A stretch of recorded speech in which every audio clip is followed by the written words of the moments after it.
Ceci est un livre audio autogénéré par Google. Le phénomène des chiens à la télévision. De la genèse d'un programme sériel à la manifestation de l'humour. Copyright L'Harmattan, 2011. 5 à 7, rue de l'École Polytechnique, 75 005 Paris. http://www.librairieharmattan.com. Diffusion.harmattan@wanadoo.fr. harmattan@wanadoo.fr. ISBN 978 296 54 578 6. EAN 9 782 296 545 786. Frédéric Punière Saavedra. Le phénomène des chiens à la télévision. De la genèse d'un programme sériel à la manifestation de l'humour. Préface de Masha Makeyev. L'Harmattan.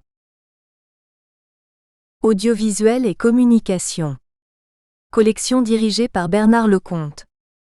Champ visuel et le CIRCAV Jéricho, Université de Lille 3, s'associe pour présenter la collection audiovisuelle et communication, avec.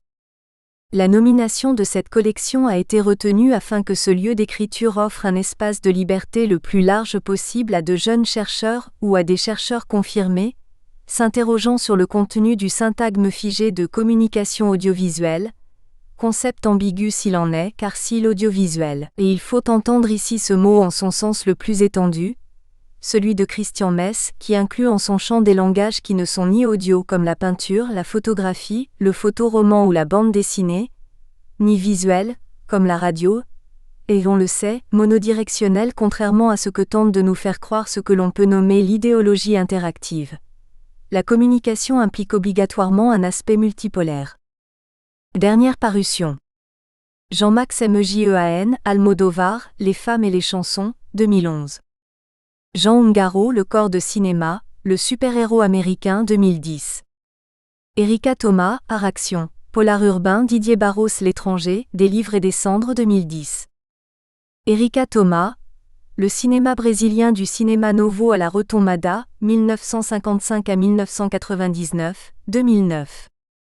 Erika Thomas, Ken Loach, Cinéma et société, 2008. Philippe Gauthier, Le montage alterné avant Griffith, 2008. Jean-Jacques Ledos, L'âge d'or de la télévision, 1945 à 1975, 2007. Jean-Claude Marie, Quand le film se fait musique, 2007. Yves Alcaïs, L'atelier selon Luc, Réflexion et scène de vie d'un peintre contemporain, 2006. Michel Chandelier, Élection cinématographique. Le président des États-Unis vu par Hollywood, 2006.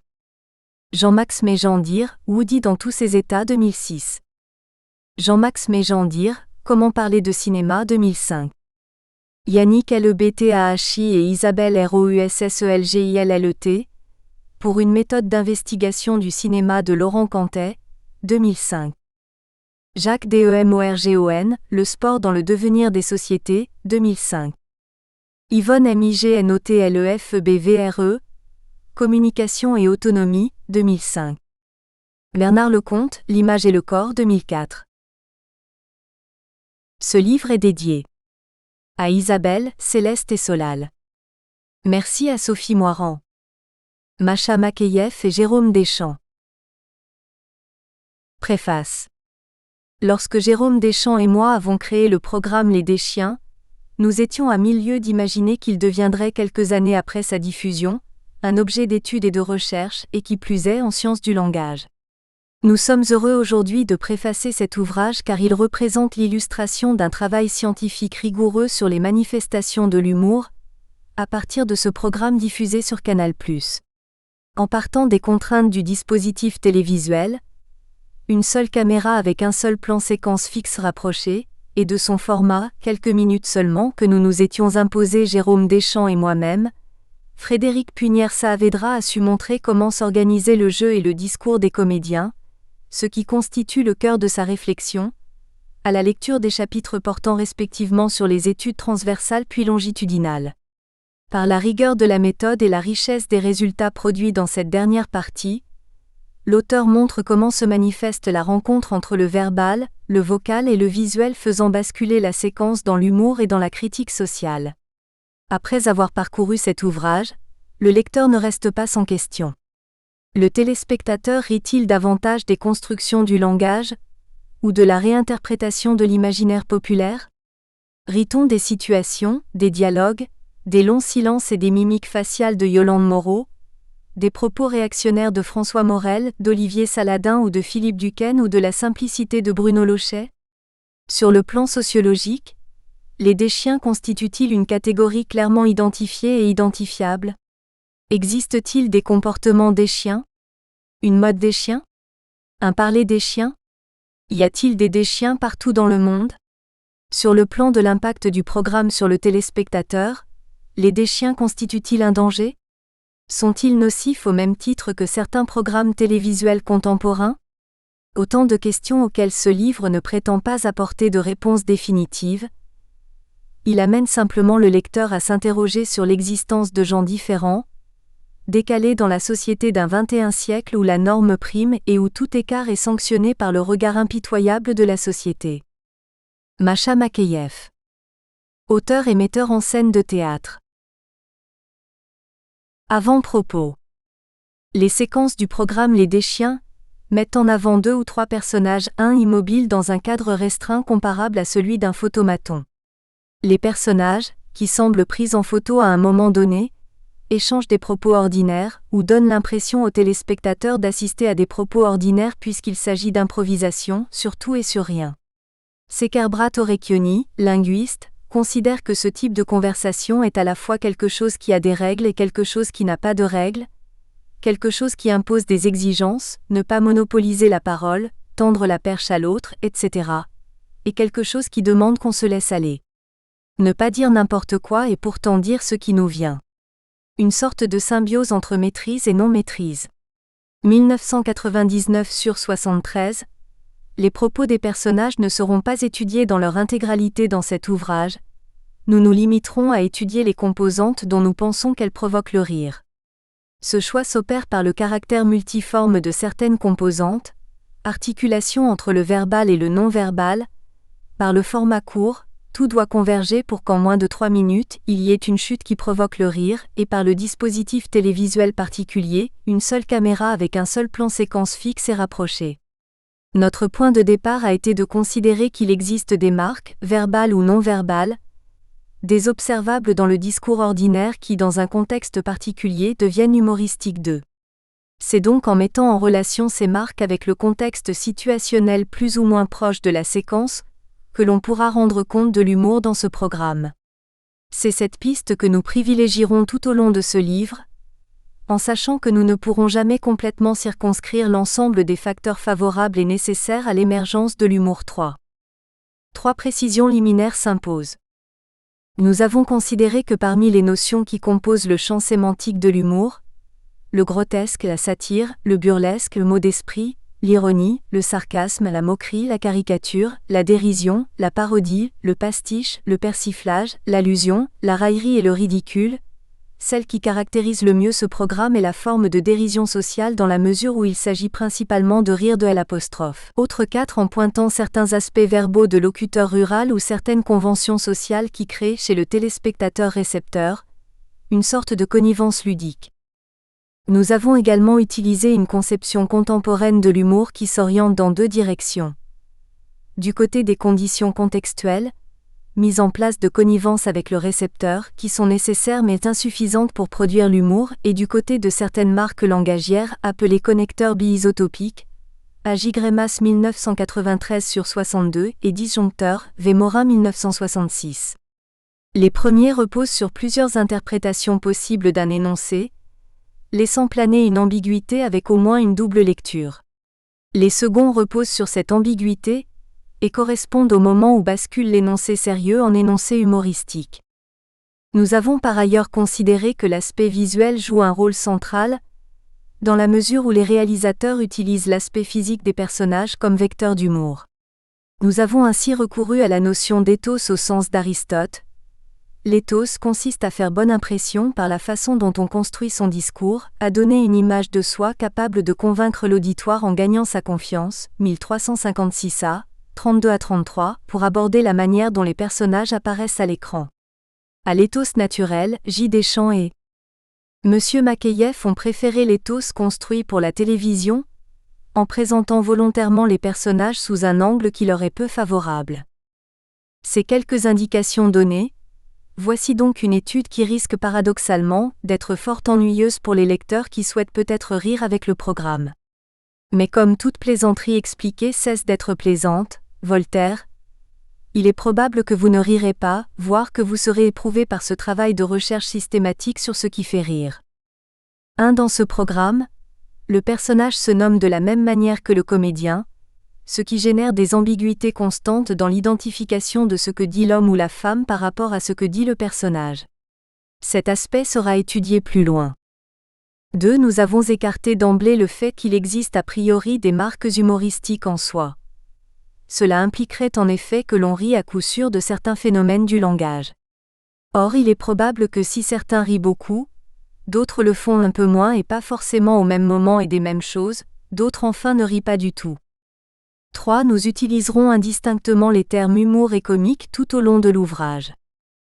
4. À titre indicatif, une enquête sur les CSP qui déclarent regarder nulle part ailleurs, NPA en 1997 donne le résultat suivant.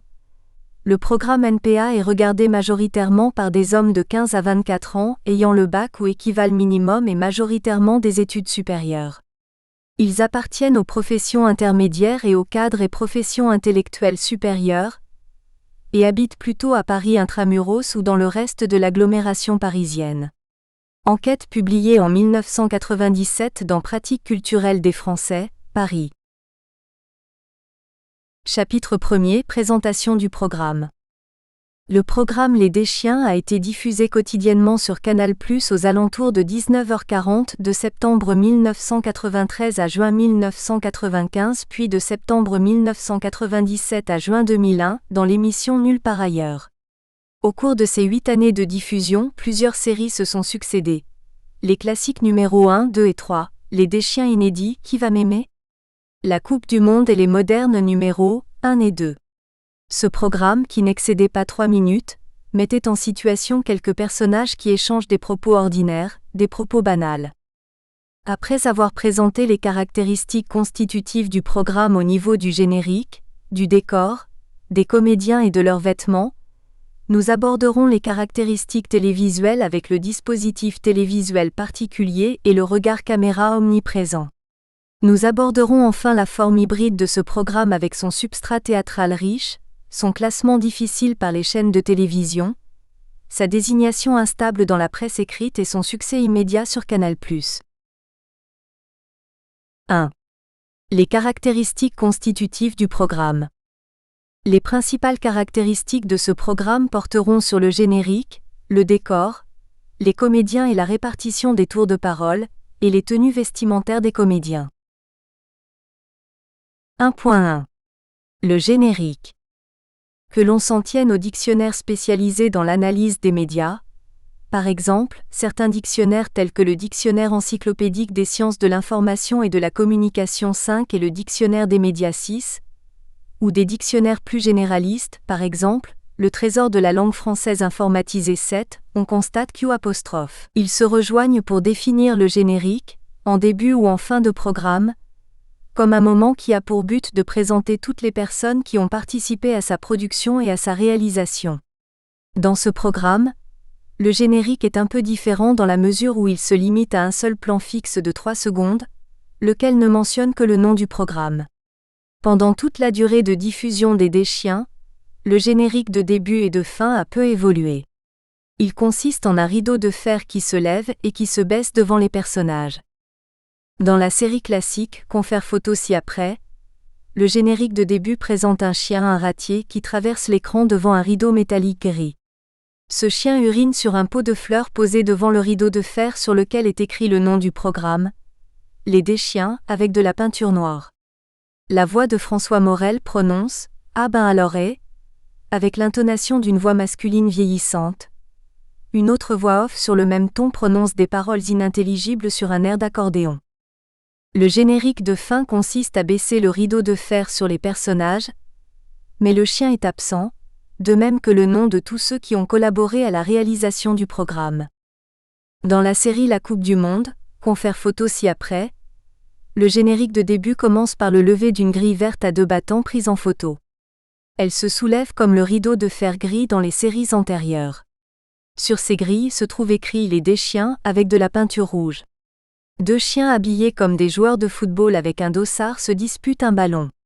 Ils traversent l'écran de la gauche vers la droite et disparaissent du champ par la droite. Un coup de sifflet sur un air d'accordéon marque la fin de la partie et annonce le début de la séquence. Le générique de fin est également un rideau qui se baisse, reprenant l'idée du portail clos. Dans la série moderne confère photo ci-après, le générique montre des casiers à bouteilles en bois 8 empilés les uns sur les autres de façon à construire un mur. Ces casiers empilés forment en bas à droite une cavité qui sert de niche à un chien portant une tache noire. Le chien apparaît dans le champ par derrière les casiers à bouteilles. Il se couche sur un coussin de fortune et part sur la gauche de l'écran. L'ensemble des casiers empilés forme une sorte de paroi sur laquelle est inscrit à la peinture blanche « Les des chiens ». Des aboiements de chiens, suivis du bruit des bouteilles qui se heurtent entre elles comme s'il y avait eu un coup de frein brusque, précèdent la voix de François Morel qui dit « Bendy » avec l'intonation d'un maître qui réprimande son animal de compagnie. Au fil de la série, on se rend compte que le dispositif du générique n'a fondamentalement pas changé et fait naturellement écho au lever du rideau de fer devant une boutique en guise de protection. On pourrait penser que les personnages sont fragiles et méritent eux aussi une protection symbolique, mais plus sûrement se lever et se baisser du rideau de fer font allusion au décorum du théâtre. D'autre part, c'est la présence physique du chien qui différencie le générique de début et de fin et participe à faire un écho entre le chien, le nom de la troupe, les des chiens, et le patronyme des champs. Notons enfin que ce n'est pas un chien de race par exemple qui a été choisi pour représenter la catégorie chien, mais un bâtard, un ratier qui est le résultat de multiples croisements neufs. 1.2. Le décor. Le décor est ici l'espace reconstitué en intérieur dans lequel se déroule la séquence, d'ailleurs très peu sont tournés en extérieur. Le décor est extrêmement réduit puisqu'il se limite à une toile de couleur placée derrière les personnages qui semblent assis sur un banc, ou des chaises. Une feuille de décor, peinture verte ou papier peint façon brique. Une table, 2 chaises, des nappes, la rouge, la jaune, la toile cirée. Une malle d'accessoires, dont un flacon de gibolin. 3 portants de costumes, un nécessaire de couture, une planche et un fer à repasser. Poudre et rouge à lèvres, quelques boîtes de colifichets, coiffe et bonnet. Les lunettes de Monsieur Morel, victuailles et café chaud. Monsieur Makeyev, 1995/128. Il regarde en direction de la caméra, confère photo ci-après. Dans certains cas, les personnages sont pris en plan de taille. Dans d'autres cas, confère photo ci-après, on identifie clairement l'espace d'une cuisine datant des années 1970 avec une porte au fond à gauche, un évier avec de la faïence blanche et une table recouverte d'une toile cirée à carreaux. Les personnages sont alors pris en plan un peu plus large.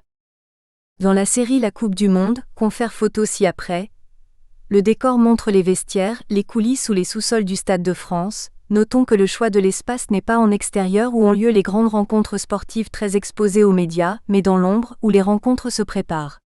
Dans la série moderne, on trouve 2 types de décors. Une toile de couleur unie ou une tapisserie qui représente un paysage bucolique en forêt. Dans tous les cas, le décor est épuré. 1.3. Les comédiens et la répartition des tours de parole. Les comédiens qui composent la troupe sont nombreux: Jean-Marc Binauer, Laurella Cravotta, Olivier Broche, Philippe Duquesne, Atmen Khelif, Bruno Lochet, Yolande Moreau, François Morel, Olivier Saladin et François Toumarquine, et parmi eux certains occupent une large place dans ces séquences télévisées. Olivier Broche, Philippe Duquesne, Bruno Lochet, Yolande Moreau, François Morel et Olivier Saladin. Ils ont été choisis par J. Deschamps et Monsieur Makeyev pour incarner des personnages qui ne sont pas très éloignés de ce qu'ils sont dans la vie 10. Notons également que les personnages ont conservé leur patronyme, ce qui génère des ambiguïtés constantes dans l'identification de ce que dit l'homme, la femme par rapport à ce que dit le personnage. Notons enfin que les personnages que l'on retrouve le plus souvent sont ceux qui font parler leur personnage avec un fort accent. L'accent du Nord pour Philippe Duquesne, l'accent de l'Orne pour François Morel et Bruno Lochet, l'accent bruxellois pour Yolande Moreau. Ces mêmes comédiens ne jouent pas toujours le même rôle. François Morel est tantôt un père de famille, un animateur de jeux télévisés, un porte-parole, un animateur de jeux ou un chef d'entreprise. Yolande Moreau est tantôt une épouse, une participante à un jeu télévisé, une mère de famille ou une mère au foyer. Bruno Lochet est tantôt à la recherche d'un emploi, une victime de Loft Story 11 ou de la malbouffe. Philippe Duquesne est tantôt un parrain, un oncle ou un camarade de classe un peu brutal. La répartition des tours de parole est déséquilibrée et asymétrique. Certains personnages sont effacés. C'est notamment le cas d'Olivier Broche qui est écrasé au sens propre et figuré du terme par Yolande Moreau et par François Morel. D'autres tentent de s'imposer. C'est le cas de Yolande Moreau, d'Olivier Saladin, de Bruno Lochet et de Philippe Duquesne, alors que François Morel est nettement prépondérant. Il s'agit d'un personnage central puisqu'il est présent dans chaque séquence, c'est apostrophe. Et lui qui fait parler les autres personnages, et qui occupe l'espace interactionnel. Cette prépondérance lui confère d'emblée une autorité indiscutable, recours au ton docte, à son autorité de père de famille ou à son autorité de petit chef d'entreprise. 1.4. Les vêtements. Les vêtements des personnages datent des années 1965-1970. Il s'agit bien souvent de vêtements qui privilégient le confort à l'esthétique. Yolande Moreau porte une blouse sur ses robes pour éviter de se salir tandis que François Morel porte un bleu de travail car il s'agit d'un vêtement très résistant de couleur foncée, c'est-à-dire peu salissant. 2. Les caractéristiques télévisuelles. Étudier un programme audiovisuel implique de prendre en considération la médiation verbale et la médiation visuelle. La première sera abordée dans le deuxième chapitre de ce travail, la seconde est étudiée dans cette section. La médiation visuelle se compose du dispositif télévisuel et du regard caméra. 2.1. Le dispositif télévisuel. Le dispositif télévisuel rassemble les éléments qui se rapportent au cadrage. Le nombre de caméras et les différents types de plans. Une seule caméra, la présence d'une seule caméra donne un seul point de vue.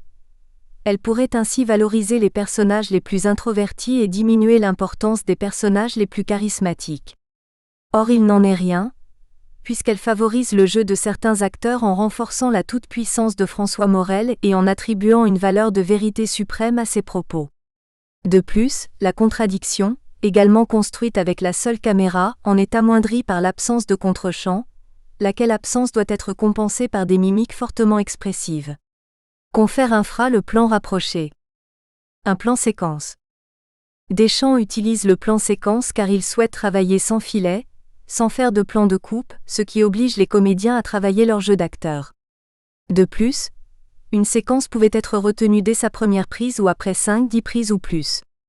Au cours de l'entretien, J. Deschamps explique pourquoi il a retenu le plan séquence pour son programme. Il n'y a pas de roue de secours au dernier moment pour cadrer quand ça va mal. Il n'y avait pas le montage pour sauver la situation. Il n'y avait pas de musique pour sauver le truc. Et poursuit en donnant les raisons de ce choix. Il me semble que l'on perçoit mieux la fragilité des personnages avec ce plan séquence qu'avec des plans de coupe, pour nous permettre de sauver la situation. Il y a un côté risque-tout dans cette affaire-là, que j'aime, c'est un risque comme la vie. Un plan fixe. Le plan fixe montre le monde tel qu'il se présente, sans aucun artifice, et donne une grande conviction d'authenticité puisqu'il permet de traiter d'une manière égale tous les personnages. Le plan fixe reprend le principe du regard caméra, donc du regard vers le téléspectateur, et permet de capturer les personnages dans l'espace restreint choisi. Un plan rapproché ou plan de taille 12 du fait de la restriction du regard du téléspectateur 13. Ce dernier capture tous les personnages en même temps à travers un plan allant du buste à la tête en passant par le visage et donc par les regards et leurs mimiques faciales. L'accent mis sur les mimiques faciales permet de montrer l'adéquation entre discours et réaction faciale des personnages. Il montre également les jeux de regard ou la mise en avant de certains éléments qui construisent un ethos particulier du personnage. À titre d'exemple, dans la séquence Yolande est une sans-papier, photo ci-après. On constate que le plan rapproché permet de juxtaposer la mine réjouie, voire cynique de François Morel et la mine déconfite de Yolande Moreau à l'annonce de son retour en charter dans son pays d'origine. 2.2. Le regard caméra. Les personnages interagissent d'une façon particulière puisqu'ils regardent continuellement en direction de la caméra, comme s'ils posaient dans un photomaton, vers le téléspectateur potentiel, laissant au regard caméra le statut de pivot autour duquel se construisent les séquences. Dès que les personnages ne regardent plus la caméra, le discours acquiert le statut de connecteur ou de transition. Le téléspectateur est donc à la fois témoin et souvent pris à témoin par le discours des personnages. À ce stade de la présentation, on pressent que la part visuelle dans ce programme est importante dans la production de l'humour. Certaines composantes ont un impact plus fort que d'autres mais toutes y participent à des degrés différents. Nous laissons volontairement et momentanément de côté la dimension visuelle, qui sera reprise dans les chapitres 3 et 4, pour aborder le caractère hybride de ce programme. 3. Un programme hybride. Il s'agit d'un programme qui ne s'insérait pas facilement dans les cases préétablies par les programmateurs de chaînes dans les années 199-1014. En creux, on observe de nombreuses références au théâtre pour cette commande de programme télévisuel. Ce fait engendre son classement difficile dans la grille de programmation, et une réelle difficulté pour le désigner dans la presse écrite. Cela dit, c'est peut-être en partie son caractère hybride qui a contribué à son succès immédiat sur Canal+. 3.1. Substrat théâtral d'un programme télévisé. Dans une interview au journal régional Télégramme de Brest, 24-1-98, Olivier Saladin affirmait « Nous ne sommes pas des gens de télévision venus au théâtre. C'est l'inverse. » Cette affirmation verbalise ce qui est omniprésent dans le programme puisque la médiation visuelle, des aspects formels, des phénomènes gestuels ou iconiques sont présents pour rappeler aux téléspectateurs que les réalisateurs viennent du théâtre et que cela laisse des traces dans ce programme télévisuel. La médiation visuelle. Le recours à une seule caméra et au plan séquence fixe unique et rapproché souligne le nécessaire jeu des acteurs du fait qu'il n'y a qu'une seule prise par improvisation. Le droit à l'erreur n'existe donc pas pour les comédiens. On retrouve là une analogie avec le théâtre avec le désir de travailler sans filet, sans qu'aucun artifice technique ne vienne sauver la prise. Par ailleurs, le regard caméra place les comédiens face aux téléspectateurs, de la même manière que les acteurs se trouvent face à leur public. Les aspects formels, 3 aspects formels y font largement écho. Le générique se compose du lever et du tomber du rideau de fer devant les personnages, et fait naturellement penser au lever et au tomber du rideau sur la scène devant les personnages. L'improvisation, au lieu de mémoriser le texte à la virgule près, donne un caractère de grande naturalité. J. Deschamps donne les principales articulations, et les comédiens construisent le contenu verbal de la séquence. La répartition spatiale des comédiens dans le décor avec une absence de profondeur montre les personnages face à la caméra, et symboliquement face au public. Ces 3 aspects formels participent à construire des dispositifs particuliers d'énonciation qui se limitent à servir de cadre à l'intérieur duquel des phénomènes linguistiques et énonciatifs prennent forme pour devenir humoristiques. Certains phénomènes gestuels. Comme au théâtre, pour que certaines mimiques et certains gestes soient perceptibles, ils doivent être fortement expressifs. Quelques mimiques faciales qui expriment tantôt la tristesse de Bruno Lochet et de Yolande Moreau, confère photo ci-dessous. Bruno Lochet caresse le cadavre du poulet comme un chat. Il a les yeux baissés vers le poulet, la bouche et les yeux pleurent. Yolande Moreau se tient droite, les mains croisées, visage tendu et triste, comme si elle se retenait de pleurer. La concentration de François Morel pour essayer de comprendre ce qu'Olivier Saladin lui dit. Photo ci-dessous. François Morel ferme les yeux et croise les 2 bras pour essayer de visualiser les dires d'Olivier Saladin. L'incompréhension de François Morel. Il essaie par une grimace en fermant pratiquement les yeux, en levant son bras droit et en pliant à 90 degrés son bras, de montrer le degré d'incompréhension auquel il est confronté. L'étonnement de Bruno Lochet. Il a un mouvement en arrière de la tête, regarde son interlocuteur dans les yeux et ouvre légèrement la bouche. Quelques gestes ont une forte coverbalité. Les gestes coverbaux sont des gestes qui accompagnent naturellement la parole. Comme pour les mimiques faciales, certains gestes coverbaux sont très expressifs. Gestes en direction de la caméra. Yolande Moreau présente le poulet face à la caméra. Elle le tient par la tête de sa main droite et le soutient avec sa main gauche, léger rictus, visage ouvert, photo ci-dessous. Geste d'autodésignation. François Morel regarde en direction de son interlocuteur, le buste est droit, l'index de sa main droite est levé en direction de Satan. Yolande Moreau lève son bras droit et pointe les yeux de son index et léger mouvement de la tête en direction de son doigt. Geste d'accompagnement. François Morel lève les deux avant-bras, il serre les poings, la tête est légèrement engoncée dans les épaules, le regard fixe. François Morel regarde Bruno Lochet et reformule les raisons qui le poussent à devenir militaire en les énumérant avec son index levé en l'air. D'autres gestes fortement expressifs seront abordés en détail dans le deuxième chapitre. Certains phénomènes iconiques. D'une manière générale, au théâtre, un objet n'est jamais choisi au hasard. S'il est présent, il remplit alors une fonction pragmatique, esthétique ou référentielle. Dans ce programme, le dispositif étant minimaliste, les phénomènes iconiques doivent être très signifiants et immédiatement interprétés par le spectateur. À ce titre, les vêtements, les coiffures, les moustaches des hommes et les quelques accessoires, les boucles d'oreilles de Yolande par exemple, qui apparaissent dans le chant sont d'abord des marqueurs sociaux avant de faire émerger l'humour. Tous ces éléments convergent pour montrer combien ce programme télévisuel repose sur un substrat théâtral varié tant au niveau de la médiation visuelle que dans ses aspects formels, gestuels ou iconiques. Tous ces éléments participent à construire des dispositifs particuliers d'énonciation, qui mettent au jour une tonalité humoristique particulière sous l'effet grossissant de la télévision. À cette diversité de traces théâtrales dans ce programme de télévision, s'ajoute la réelle difficulté à le classer dans la grille par les chaînes. 3.2. Classification difficile de ce programme par la chaîne. Les typologies des programmes télévisuels ont été créées en 1983 par le Service juridique et technique de l'information.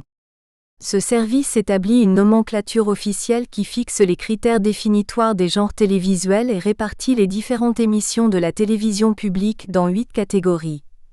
Les émissions d'information, les émissions à caractère documentaire, les émissions de fiction, cinéma, télévision, dessins animés et théâtre, les émissions de musique et divertissement, musique classique, lyrique, chorégraphie, variété, jeux et divertissement, les émissions sportives, les émissions destinées aux enfants et aux adolescents, les émissions extérieures, pédagogiques, publicité, RFP, actualité régionale, les autres émissions, c'est-à-dire les présentations, annonces et interludes.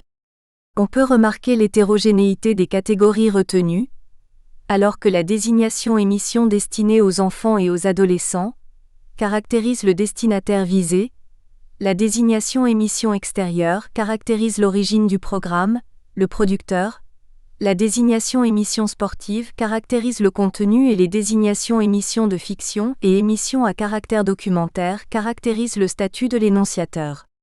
Certaines émissions sont susceptibles d'appartenir à plusieurs de ces catégories.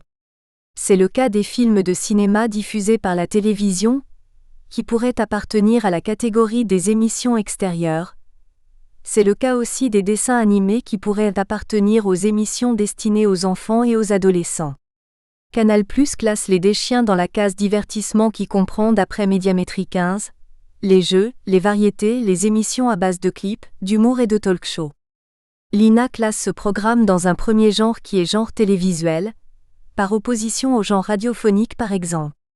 Et à l'intérieur de ce genre télévisuel, 2 sous-genres sont créés.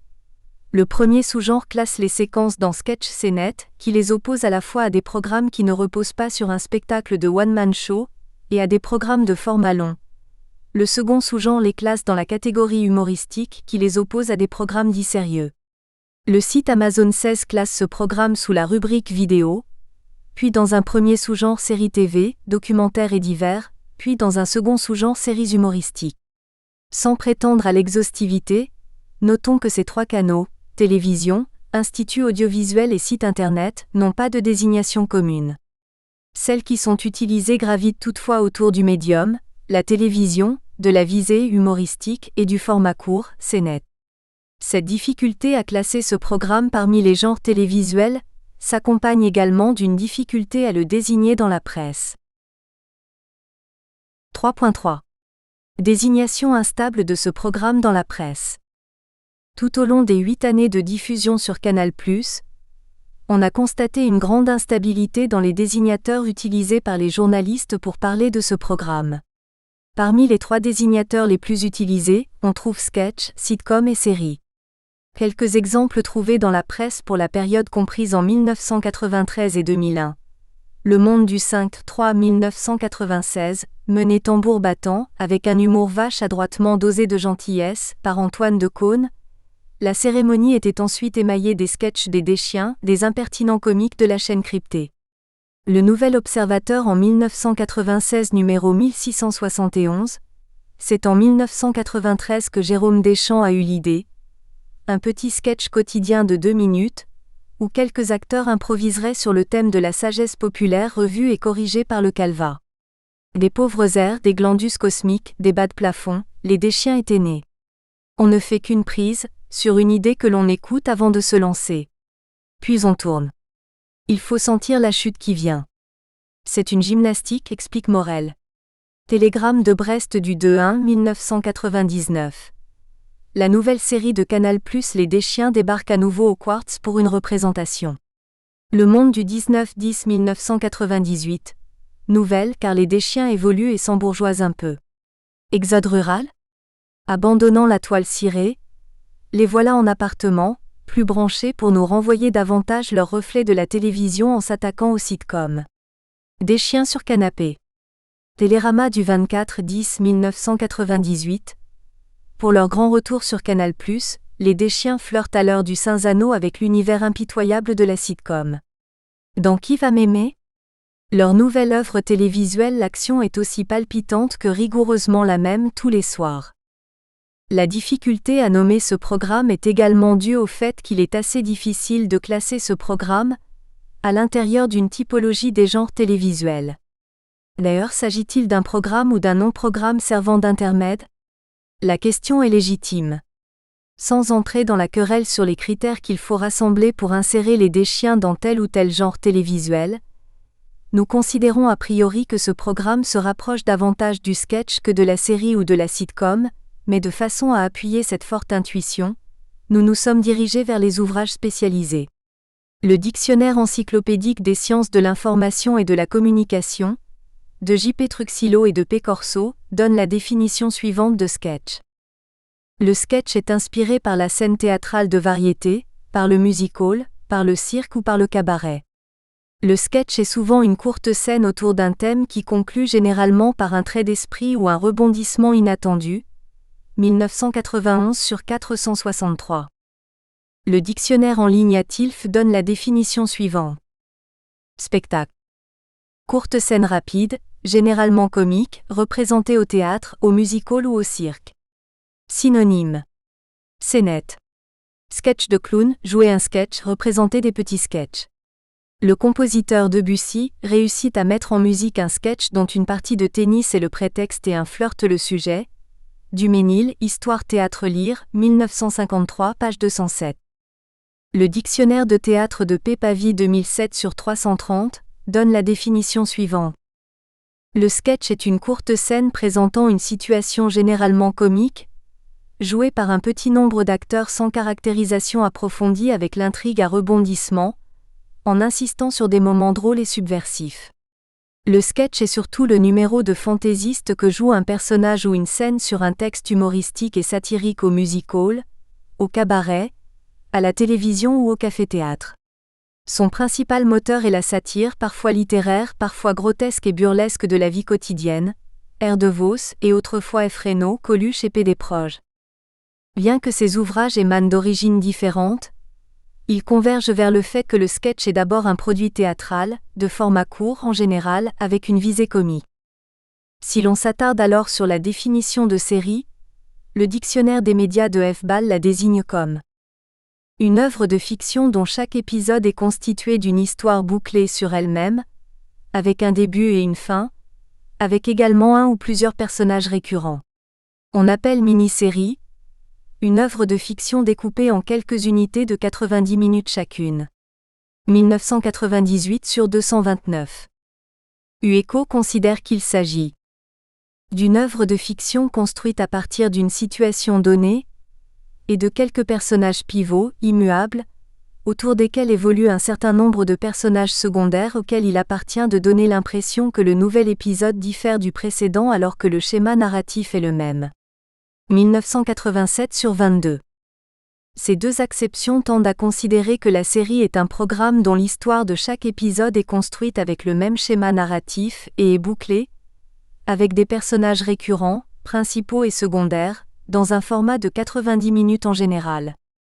Abordons enfin la définition de sitcom, le dictionnaire encyclopédique des sciences de l'information et de la communication, B. Lamizet et Assilem, et donne la définition suivante. La sitcom, ou comique de situation, est un programme dont le contenu doit faire naître le rire à partir d'une situation unique avec des décors récurrents limités, ce qui constitue le fondement diégétique et narratif de chaque épisode.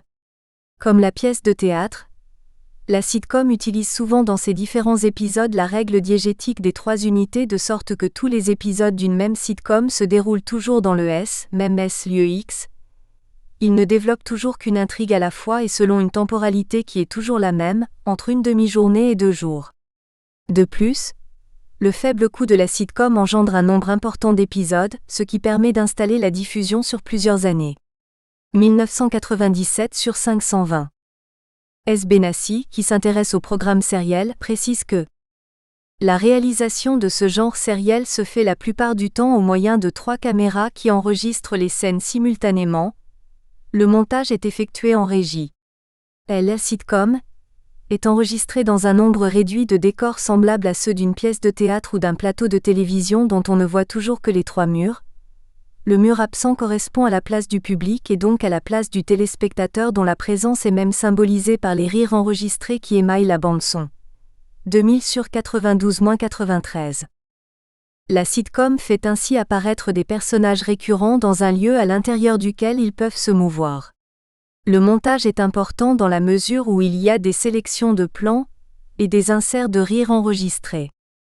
De ces 3 désignateurs, nous considérons que c'est celui de sketch qui convient le mieux pour nommer ce programme parce qu'il évoque sémantiquement l'origine artistique, le théâtre, le format court, la visée discursive, l'humour et le fait que les acteurs comédiens ne peuvent compter que sur leur jeu d'acteur. Aucune technique, de montage par exemple, ne peut sauver une prise. Les 2 principales raisons de rejet des désignateurs séries et sitcom résidant d'abord dans l'absolue nécessité d'avoir une profondeur de champ de façon à ce que les personnages se meuvent dans l'espace, puis dans le fait d'avoir un lieu identifiable par le téléspectateur.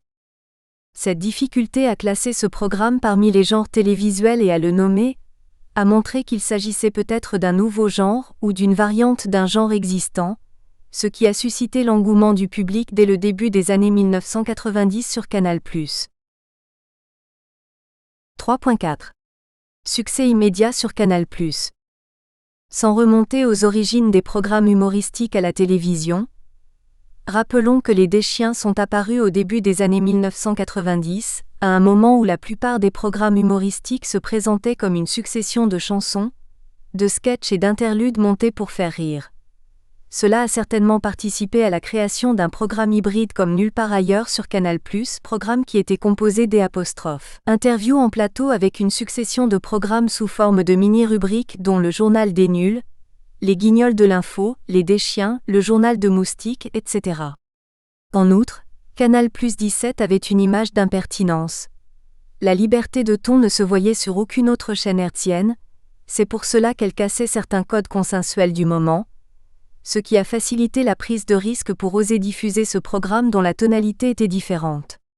Par ailleurs, le format court 18 de ce programme a également joué favorablement.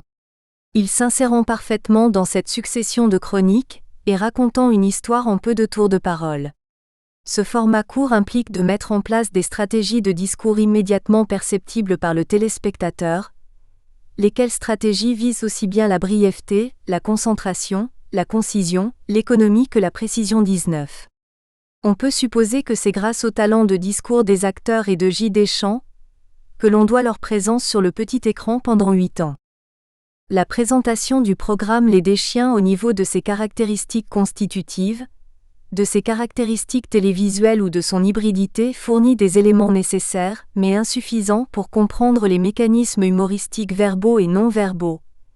Il convient donc de les conserver en mémoire pour les réactiver dans les 3e et 4e chapitres. Nous abordons dans le chapitre suivant la méthodologie que nous allons adopter pour mettre au jour ces procédés, qui deviennent humoristiques dans certaines conditions de discours. 5. Ce dictionnaire donne la définition suivante de générique. Bande défilante au début ou à la fin d'un film ou d'une émission, indiquant le titre, le nom du réalisateur, des acteurs, du scénariste, du compositeur musical, du producteur, des assistants ou de tous les techniciens qui ont collaboré au film ou à l'émission. 1997/254. 6. Ce dictionnaire donne la définition suivante de générique. Séquence d'un film, d'un programme de radio ou de télévision, consacré à l'énumération des participants à sa production et à sa réalisation. 1998/110. 7. Le dictionnaire en ligne de la langue française, http://atilf.atilf.fr/ donne la définition suivante de générique, de subst. Masque. Présentation d'un film ou d'une émission de télévision, placé en début de bande et indiquant les noms du metteur en scène, de l'auteur du scénario, des interprètes, du producteur et des principaux collaborateurs techniques. 8. On trouve ce type de casier en milieu rural. Il y a encore une quinzaine d'années dans certains lieux reculés, on se faisait livrer le vin à domicile dans ce type de casier. 9. Nous ne formulons ici que des hypothèses. Peut-être J. Deschamps et M. Makeyev ont-ils choisi ce type de chien pour indiquer un marqueur social ? Peut-être cette race de chien un peu galvaudée induit-elle de la sympathie chez les personnages qui sont prêts à recueillir un chien non racé ? 10. On trouvera en annexe pages 265 à 272, une interview que J. Deschamps a bien voulu m'accorder. Il y évoque entre autres comment la troupe s'est formée. 11. Il s'agit du premier programme de télé-réalité qui a été diffusé par la chaîne M6. Dans 2 séquences retenues pour cette étude, il y est fait allusion. 12. D'après la typologie des plans suivants. Le très grand ensemble, le plan d'ensemble, le plan général, le plan moyen, le plan américain, le plan rapproché ou un plan taille, le gros plan, le très gros plan et le plan serré. Il semblerait que ce soit le plan rapproché ou un plan taille qui convienne le mieux ici parce que le cadrage présente la partie supérieure du corps de l'acteur coupée à la hauteur de la taille. De plus, ce type de cadrage s'attache à ce que dit, fait et exprime le personnage. 13. Au théâtre par exemple, nous n'avons jamais ce cadrage car où que soit situé le spectateur, il a un plan d'ensemble de la scène, il peut prêter attention à un des comédiens, à un détail particulier du décor, à l'ensemble des comédiens, voire aux personnes qui sont devant lui et qui se trouvent par conséquent dans son champ de vision. 14. On peut légitimement penser que ce programme a participé à populariser le format court à la télévision car 15 ans après, on compte au moins 3 programmes de ce format qui ont reçu un succès d'estime sur les chaînes hertziennes. Caméra Café, M6, Plus belle la vie, F3 et Kaamelott, M6. 15. Médiamétrie est créée en 1985 pour répondre aux nouveaux besoins du paysage audiovisuel français. L'apparition des radios privées de la bande FM, la privatisation d'Europe 1 et de la première chaîne, la création de Canal+, le lancement de la 5 et de la 6. Médiamétrie assure donc la mesure scientifique d'audience des principaux médias audiovisuels. 16. http://www.amazon.fr/ des chiens-qui-va-mémé /b00004VZBC. Consultez le 20 avril 2008. 17. À la fin de l'album Les Deschiens 1995, édité au Seuil Canal+, Jérôme Deschamps remercie Antoine Decaune, Philippe Gildas, Canal+, Pierre Lescure, Alain de Greff et l'équipe de Nulle part ailleurs dans son ensemble. 18. Rappelons que le format court présente des avantages non négligeables pour les chaînes faciles à convaincre, car plus une chaîne a des programmes de format court, plus elle pourra les multiplier. Et plus elle les multiplie, plus elle a de ressources de parrainage. C'est donc une des façons pour les chaînes de résoudre le problème de rentabilité qui est de moins en moins assuré par la publicité aujourd'hui car le téléspectateur la fuit. 19 Chaque stratégie sera abordée dans les 3e et 4e chapitres. Deuxième chapitre, méthodologie. Après la présentation du programme, nous abordons la manière dont nous avons sélectionné, compilé le texte de certaines séquences pour faire apparaître des observables, pour en mettre en contraste certains et pour en écarter d'autres. L'objectif étant, à partir de cette construction qui peut sembler arbitraire, de faire apparaître des marques que l'on va interpréter pour répondre à l'objectif de la recherche. Nous évoquerons les différents types de corpus que nous avons jugé nécessaire de construire, avant d'aborder quelques théories et conceptions pour aborder d'abord transversalement puis longitudinalement le corpus. 1. Constitution du corpus et transcription. L'objectif de ce travail consiste à mettre en lumière les marques d'humour dans le programme. Nous n'avons malheureusement pas pu étudier toutes les séquences disponibles à l'INATEC. Nous avons dû faire des choix en constituant un corpus de séquences ou un échantillonnage sur la base d'hypothèses de travail et selon des critères bien définis, homogénéité, contrastivité. Constituer un corpus en considérant, a priori, qu'il revêt un caractère représentatif est le premier moment de la recherche. La mise en place de procédures de traitement de ce corpus en constitue le second 20. Parmi les travaux consacrés à ce domaine 21, nous nous inspirons des travaux de B. Pincemin et de F. Rastier 2000 qui accordent pour distinguer 4 types de corpus. Le corpus exhaustif ou corpus existant 22, le corpus de référence 23, le corpus de travail 24 et le sous-corpus 25. Nous avons retenu parmi ces derniers le corpus de travail et le sous-corpus pour effectuer les manipulations nécessaires à la mise au jour de certains procédés humoristiques. À ces 2 types de corpus, nous ajoutons le corpus de vérification dont le but est d'infirmer ou de confirmer le caractère humoristique des catégories retenues. 1.1. Corpus de travail. Nous avons dû faire des choix. Nous nous sommes orientés vers les DVD 26 commercialisés plutôt que vers les banques de données de l'INATEC pour 2 raisons principales. D'abord parce qu'il y a eu des choix de la part de Canal+. On suppose que les séquences retenues sont les meilleures et les plus représentatives, bien que cette notion soit très subjective, dans une logique commerciale. La seconde parce que le format d'un DVD, environ 1h30, permet de faire aisément des sélections de séquences.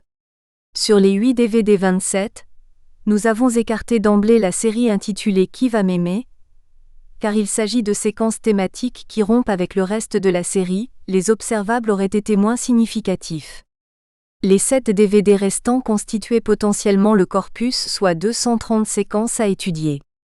Ce nombre important de séquences impliqua encore une fois de procéder à des sélections. Nous avons alors pris comme critère de sélection la puissance humoristique que dégage ce programme, et avons alors procédé à un sondage informel. Mise en place du sondage.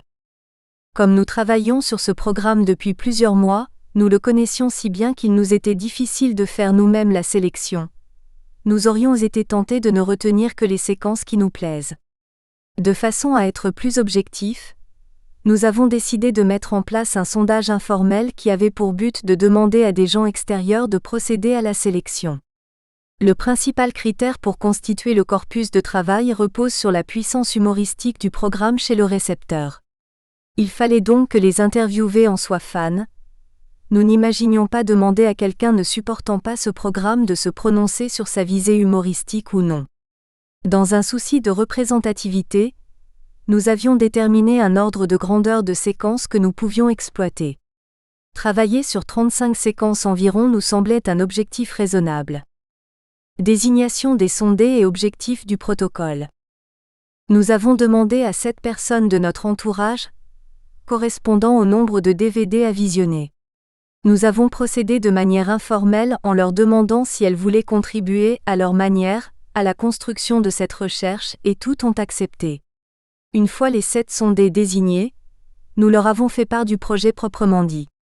Nous leur avons précisé que leur contribution allait nous aider à constituer nos données, et qu'ils devaient sélectionner chacun les 5 séquences qui les avaient fait le plus rire ou qu'ils avaient appréciées pour d'autres raisons. C'est un travail d'autant plus important que leur choix serait définitif. Consigne préalable.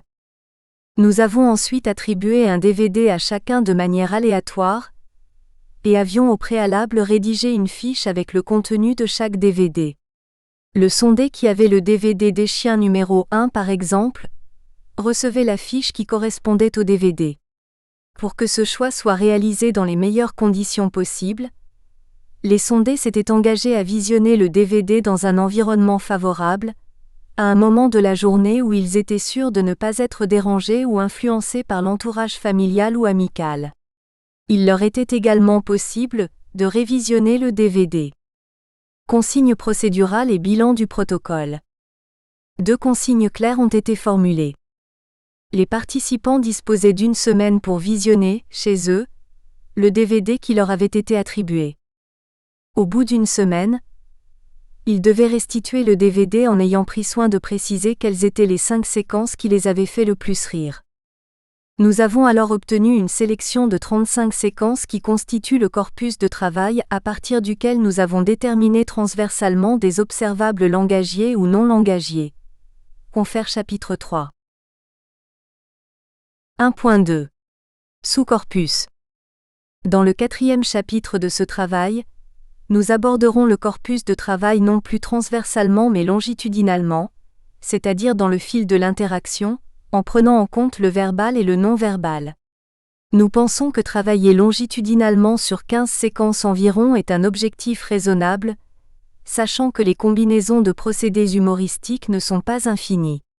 Nous nous sommes alors naturellement reportés aux séquences qui ont été les plus appréciées auprès des sondés, après celles qui ont permis de constituer le corpus de travail, pour constituer le sous-corpus de l'étude longitudinale. 1.3. Corpus de vérification. Nous avons enfin constitué le corpus de vérification en choisissant 5 séquences qui étaient classées parmi celles qui ont fait rire les sondés, et qui ne faisaient partie de celles retenues ni pour le corpus de travail ni pour le sous-corpus. Nous avons fait le choix de recourir à des participants extérieurs, des sondés, pour constituer le corpus. Ce choix se justifie d'abord parce que nous considérons a priori que chaque séquence comporte un ou plusieurs moments humoristiques, puis parce qu'en dépit du caractère peu scientifique de la démarche, il ne s'agissait que d'une aide extérieure au choix des séquences. Ce qui était important pour nous était d'aboutir à un nombre raisonnable de séquences pour lesquelles il fallait infirmer ou confirmer des intuitions fortes sur le caractère humoristique de certaines co-constructions visuelles et verbales. Une fois les 3 types de corpus constitués, nous avons procédé à la transcription à l'écrit de l'oral et du visuel. 1.4. Transcription du corpus verbal et vocal. Le passage de l'oral à l'écrit n'est pas simplement un changement de support physique, il a aussi des conséquences méthodologiques dans la mesure où une partie des phénomènes présents lors d'une énonciation orale sont absents de l'écrit. Le modèle de transcription retenu, celui de l'équipe du GARS 28 à l'Université de Provence, nous a obligés à faire des choix adaptés à notre corpus en termes de convention de transcription. Nous avons essayé de transcrire les paroles, y compris les onomatopées. Les remarques faites par nous de type pleure, il se gratte, etc., ont été ajoutées au moment du tour de parole. Lorsque les mots sont inaudibles, nous l'avons indiqué avec un X. Nous avons essayé de rester fidèles aux contractions orales, en les reproduisant. Nous devons avouer que pour de nombreux cas, nous avons tâtonné pour déterminer nos aménagements. Nous espérons que vous avez apprécié cet aperçu. Pour continuer à écouter ce livre audio sur Google Play Livres, utilisez le lien dans la description de la vidéo.